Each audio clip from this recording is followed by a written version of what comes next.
बोलिए शंभु नारायण भगवान की जय।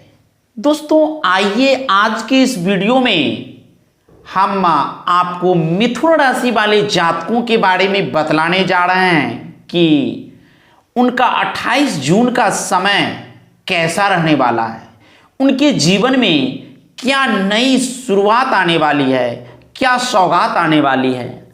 आइए आज की इस वीडियो में हम जानेंगे। लेकिन दोस्तों इसे जानने से पहले आप हमारे वेबसाइट misra4u.com को एक बार जरूर विजिट करें। दोस्तों आप गूगल पर सर्च करें और वहां पर जाएं, आपके काम की बहुत सारी चीजें वहां अवेलेबल मिलेगी। या दूसरे शब्दों में कहूं तो ज्योतिष की दुनिया की लगभग सब कुछ वहां है। अथवा डिस्क्रिप्शन में मैं लिंक भी दे दूंगा जहां पर क्लिक करके आप डायरेक्ट वहां पहुंच सकते हैं। मित्रों अगर आप अपने भविष्य के बारे में पर्सनली मुझसे जानना चाहते हैं जन्म कुंडली और हस्तरेखा के अनुसार, तो आप मेरे व्हाट्सएप नंबर 7062757996 पर संपर्क कर सकते हैं। आइए अब जानते हैं मिथुन राशि वाले जातकों का 28 जून का समय कैसा रहेगा, उनके जिंदगी में कैसी चीजें आने वाली है, कैसी शुरुआत होने वाली है। आइए आज की इस वीडियो में हम जानेंगे। दोस्तों मिथुन राशि वाले जातकों का जो 28 जून का समय है वो कुल मिलाकर अच्छा रहने वाला है। मिला जुलाकर उनका जो नर्वस ब्रेकडाउन जो है, कहने का मतलब ये हुआ कि उनका मानसिक चेतना जो है सो संतुलन में रहेगी। वे हर प्रकार से सूझबूझ और काफी समझदारी से काम करेंगे। अर्थात उनका जो धन लाभ की स्थिति है वह भी हर प्रकार से सामान्य रूप से अच्छा ही चलने वाला है। दोस्तों आज की इस वीडियो में हम उनके मानसिक चेतना, उनके मानसिक विचारधारा पर चर्चा करते हैं। दोस्तों नर्वस ब्रेकडाउन जो इन राशि वाले जातकों को है वो सोचने की ताकत और शारीरिक प्रतिरक्षण क्षमता को कमजोर बना देती है। वैसे भी जो व्यक्ति अपना नर्वस तंत्रिका तंत्र को खो बैठते हैं, मानसिक संतुलन को खो बैठते हैं, उनको सोचने समझने की क्षमता जो होती है वो विशीर्ण हो जाती है, जर्जर हो जाती है।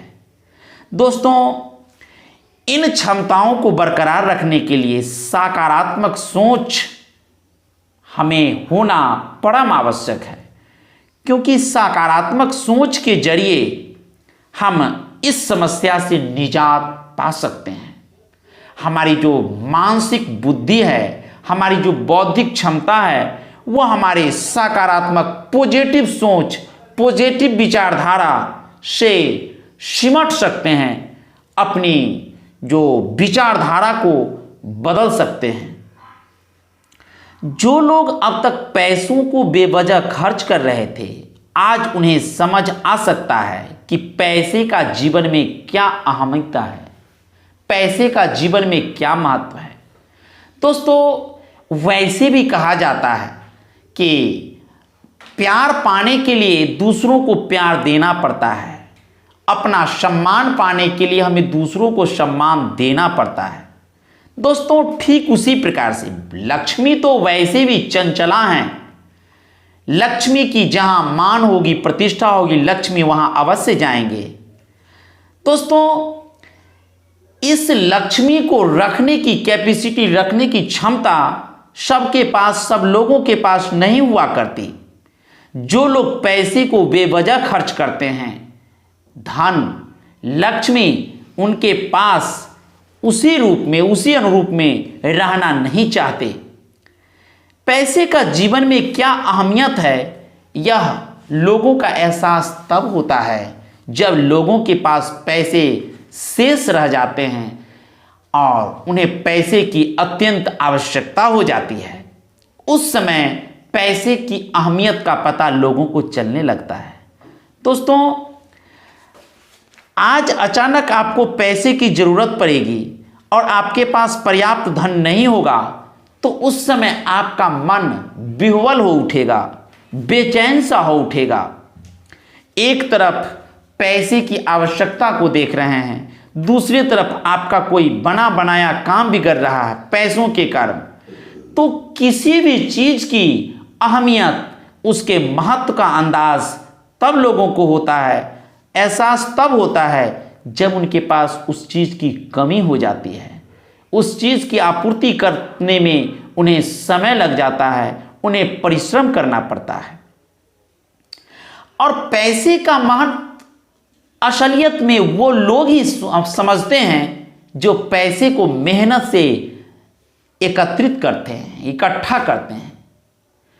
जो लोग मेहनत से पैसे अर्जन नहीं करते, उन्हें मेहनत का एहसास भी नहीं होता, पैसा अर्जन का एहसास भी नहीं होता कि आखिर ये पैसा कहाँ से आया, पैसा कैसे आया।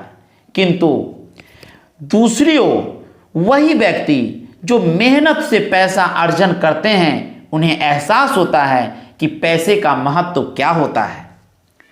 दोस्तों, आज घर में अधिकतर समय आप सोकर गुजार सकते हैं, ये कोई शक की बात नहीं है इसमें कोई, क्योंकि आप स्वतंत्र हैं, आप स्वतंत्र विचारधारा के हैं।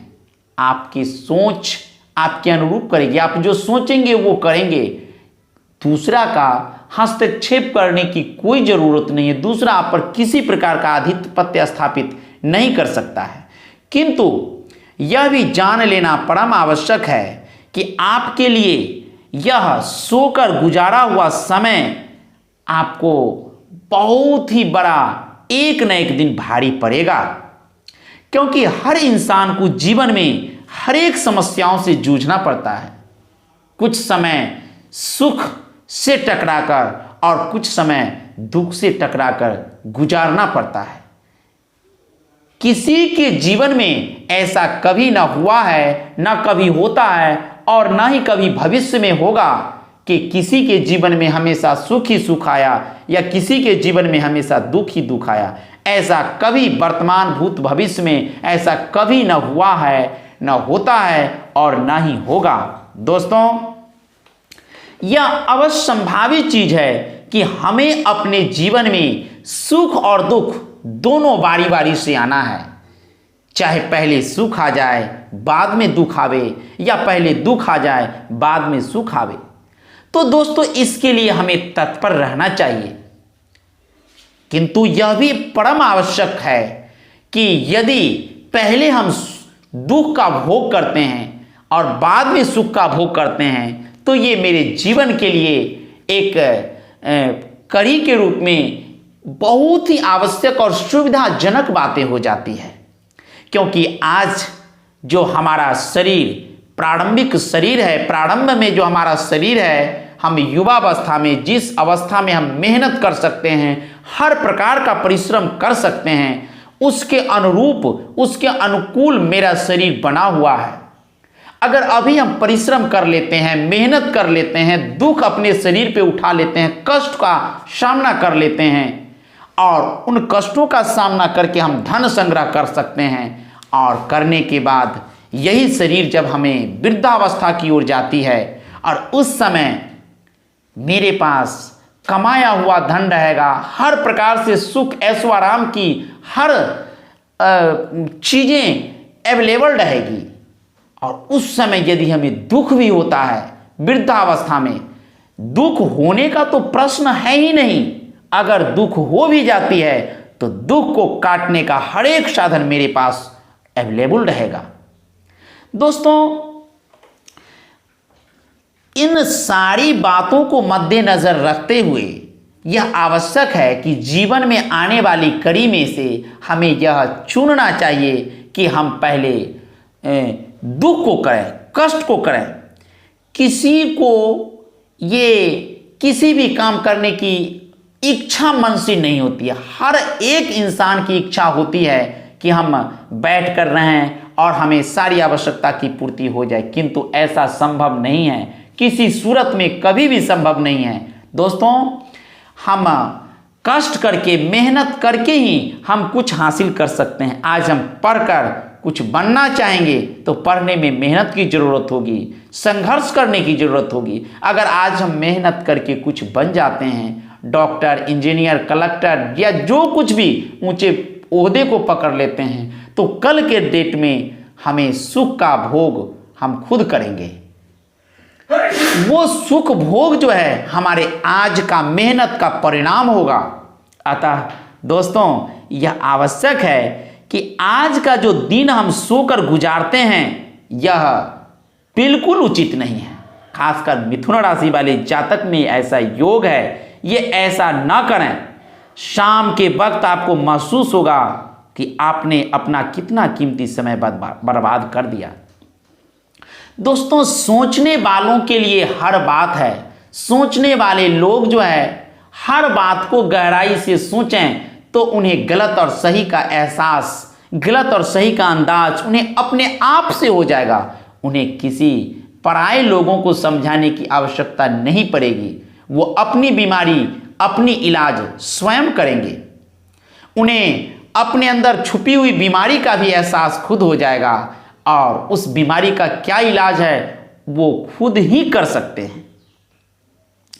दोस्तों, वैवाहिक जीवन में निजता का ध्यान रखना भी आवश्यक होता है।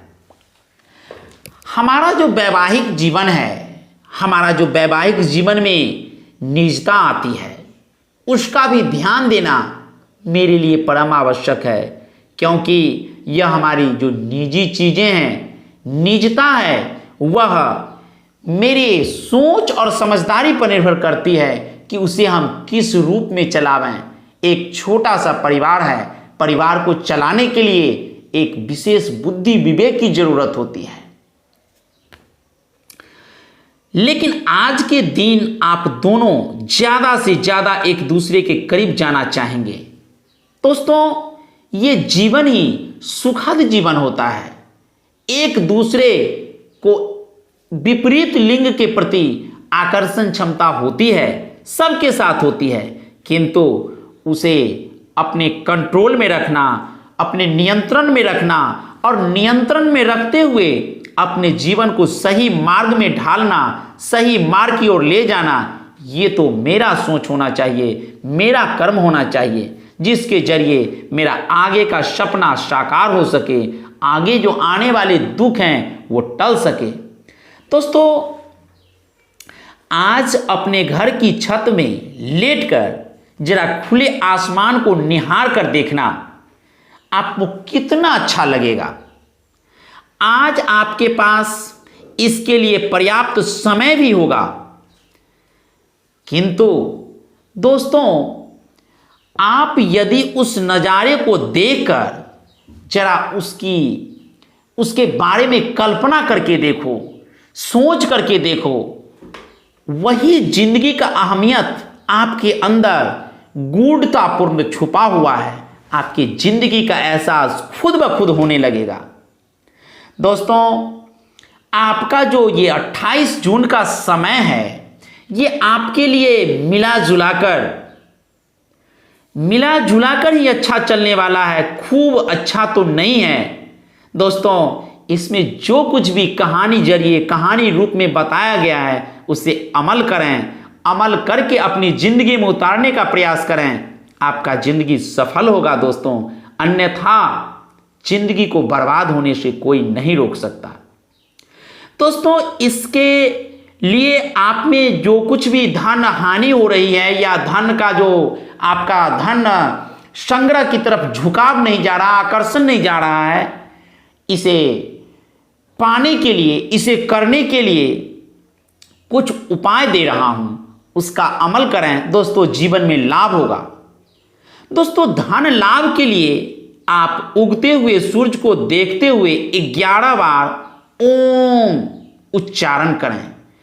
ओम शब्द का उच्चारण करें, आपको लाभ होगा।